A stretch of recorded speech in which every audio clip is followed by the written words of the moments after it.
I'm going to include Vedic astrology in what I speak about. I'm going to try to be consistent about it. You know, Vedic astrology is not as popular, it's not as known as Western. So I'm doing my best to speak on it. Obviously, there's a lot of noises. There's like cars, there's planes, and a lot of things, a lot of sounds that, you know, I'm trying to that are distracting, and I'm trying to stay focused on what I'm explaining. Consistency is key, and I wanted to bring Vedic astrology into this. You see, Vedic astrology, it describes the nakshatras in the sky. Nakshatras are within the zodiacs. You may have heard of Aries, Taurus, and all the other zodiac signs. Well, these nakshatras, there are 27 of them, and they fall within those 12 zodiacs, 13 degrees each. So some of them are in 2 different zodiac signs. And what I'm trying to say is, when the sun and the moon and all these different planets go through the nakshatras, it has an effect on what we experience physically, and it can be very helpful to understand what's going on. You see, yesterday it felt like a very stagnated day. It felt like you had to just show up and be of service to humanity. Don't be as selfish, but do what you're told. You know, do what you have to do for the benefit of people, of humanity, not just about yourself. The moon was going through Aquarius, and the nakshatra shot of Vishak. That means of service to humanity. We're about to have a new moon. It's going to be a solar eclipse, actually. It's not just a normal new moon, an eclipse.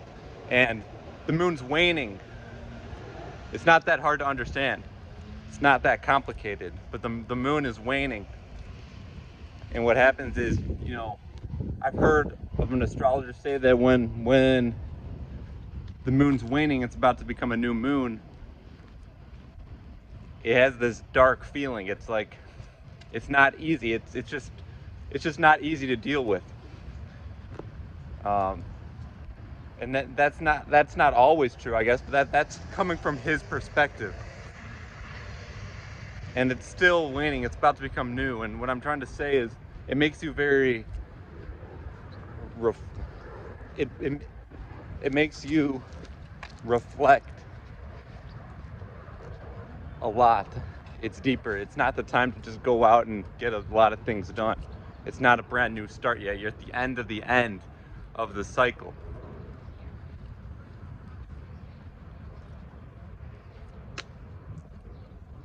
This is the moon right now going from Aquarius to Pisces. What that means is it becomes less about humanitarian stuff, more about the divine, what you would call something that goes beyond our reality. Notice that there's a lot of sounds around me. You got dogs barking, you got airplanes up there. These are all out of my control. This is me trying to stay focused on what I'm explaining, while all these things around me that I have no control over are taking place. That's what I mean by this Pisces. The moon's going into Pisces. Purva Bhadrapada is the sign.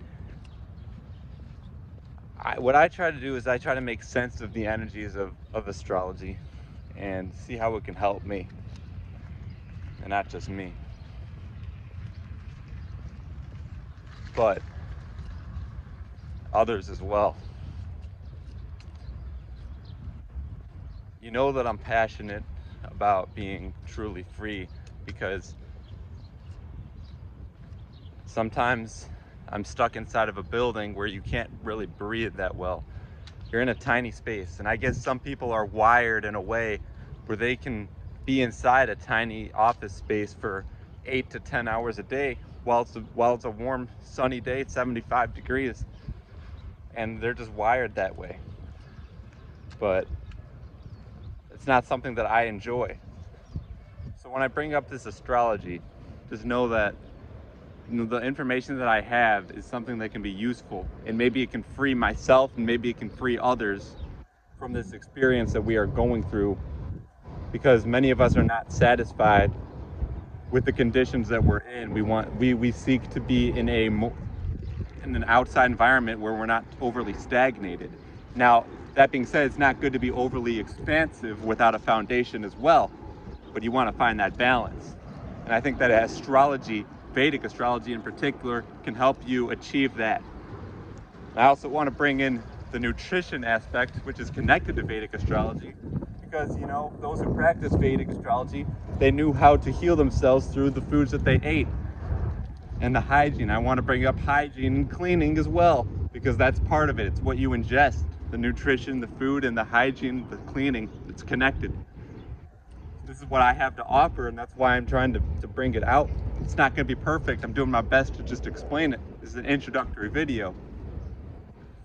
But if you have the choice to make something happen and get away from a tiny office space, like I've constantly been trying to say, I make videos that like I don't have a way to fully break out of that type of environment. And many of us don't like to be in the freezing cold temperatures either.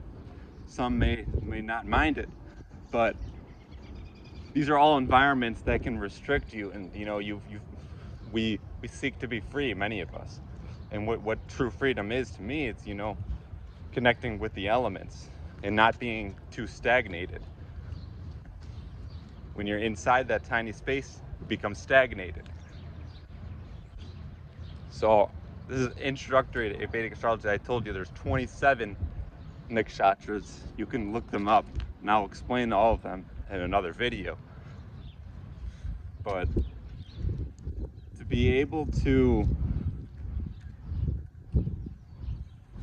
present yourself and find a structure where you can embody this without having to go inside of these spaces, these tiny office spaces, and just stay there the whole time, where you can move around. You may be wired to move around and walk around, not stay in one place at the same time.